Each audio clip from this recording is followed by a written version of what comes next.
Selamat bertemu lagi Indonesia bersama saya Muhammad Rizky Fatailah.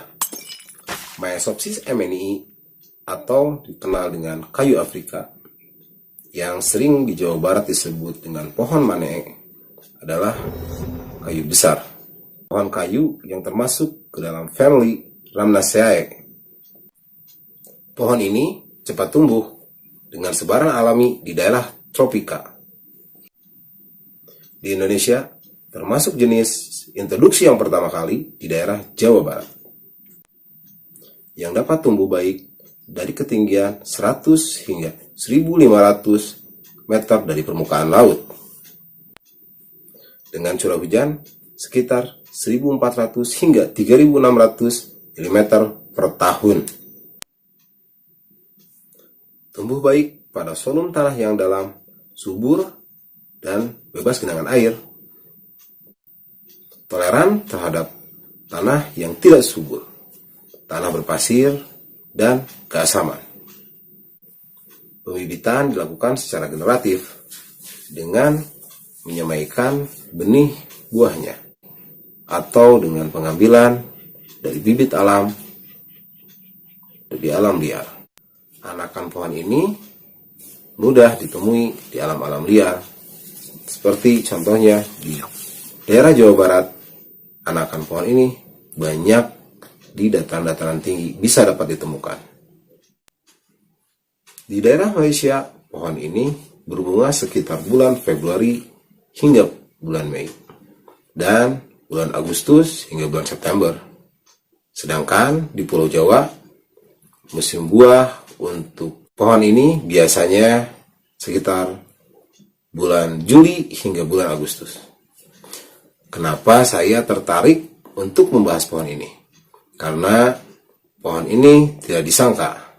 Pohon ini mempunyai nilai rupiah yang begitu tinggi. Dan pemasarannya pun cukup mudah. Hanya dengan sebagai referensi saja, bisa dilihat di samping saya.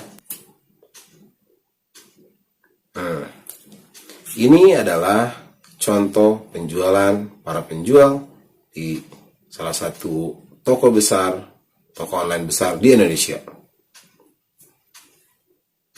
Ada yang menjual di kisaran 50.000 hingga 60.000. Itu untuk bibit, dan yang menjual bibit pohon harganya di kisaran 5.000 hingga 7.000 rupiah per pohon.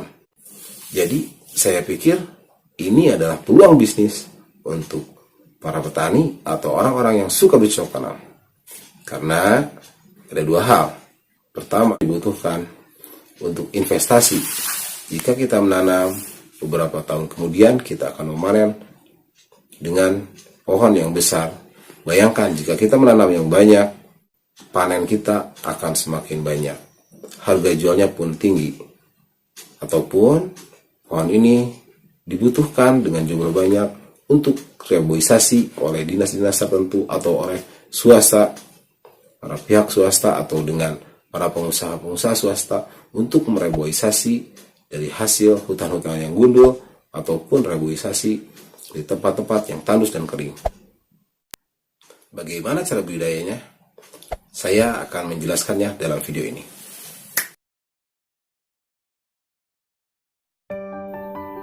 Ini adalah pohon Africanus manii. Pohon besar ini sering disebut dengan bahasa Sunda pohon mane. Sebenarnya itu adalah Africanus manii. Pohon ini tergolong jenis cepat tumbuh dengan sebaran alami di daerah tropika. Pembibitannya pun mudah, bisa dengan biji yang disemaikan atau dari pengambilan bibit di alam liar, yang memang anakan pohon ini mudah ditemukan di mana-mana, khususnya di daerah Jawa Barat di pegunungan. Pertama-tama kita cari pohon bakalannya seperti ini yang sudah tinggi. Nah, pasti di bawahnya banyak anak-anaknya yang jadi karena buahnya terjatuh. Contoh seperti ini. Jika untuk mencari bibit yang kecil, contohnya seperti ini. Bukan, ini masih kecil. Jangan yang sudah besar. Jika sudah besar, ditariknya ini akar-akarnya akan patah-patah dan jarang sekali bisa hidup kembali. Nah, itu tipsnya. Nah, kita temukan lagi. Di sini ada yang sedang. Nah, ini akarnya seperti ini. Agak tinggi sedikit, tapi ini masih bisa ditanam, masih bisa dicocok. Soalnya pas dicabut juga akarnya masih utuh. 80-90% ini masih utuh. Kemungkinan di tanamnya ini akan hidup. Itu tips yang kedua. Nah, ini proses pencarian bibit di alam, guys. Jadi kalau mencari bibit yang sudah tinggi seperti ini, jika dipindahkan ini tidak akan bertahan hidup lama, soalnya akarnya sudah besar.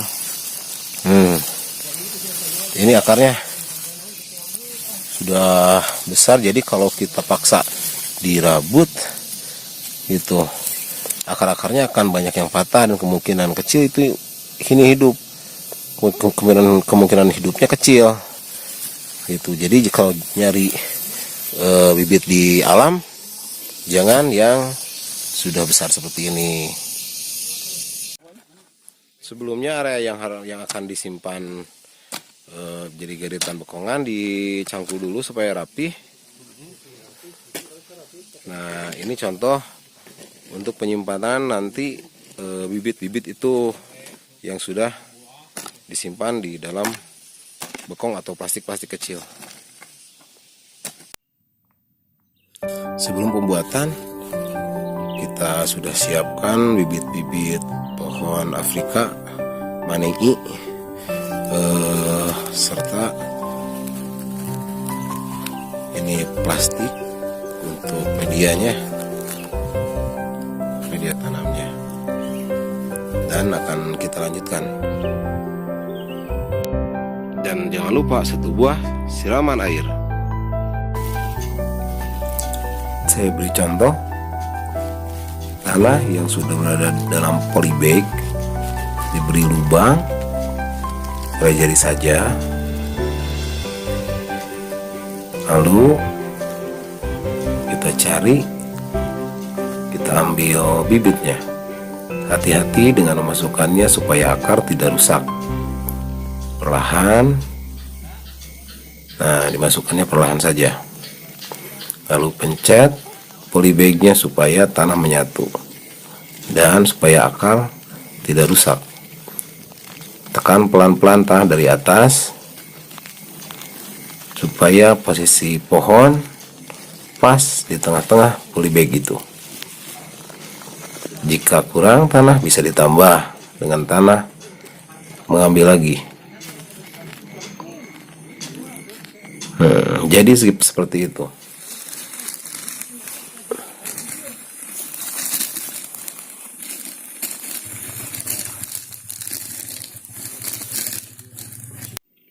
Setelah tadi proses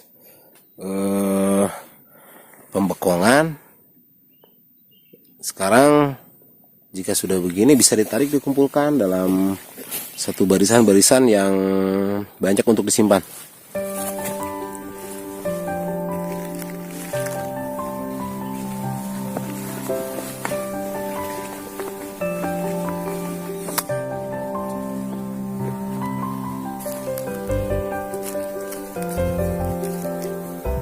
Nah, ini masih layu karena baru tahap penanaman awal.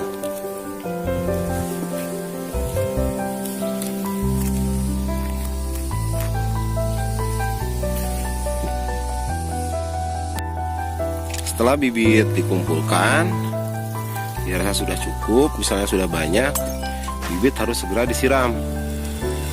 Itu bisa menghilangkan stres pada tumbuhan karena akar-akarnya bisa menyatu dengan tanah dan mereka bisa langsung menyerap sari makanan dari air. Seperti itu.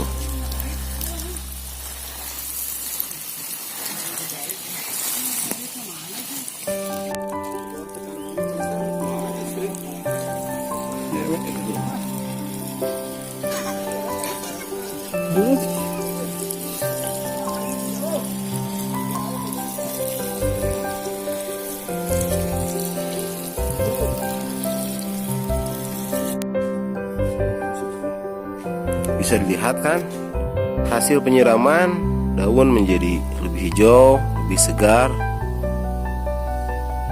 menghilangkan stres dari tumbuhan.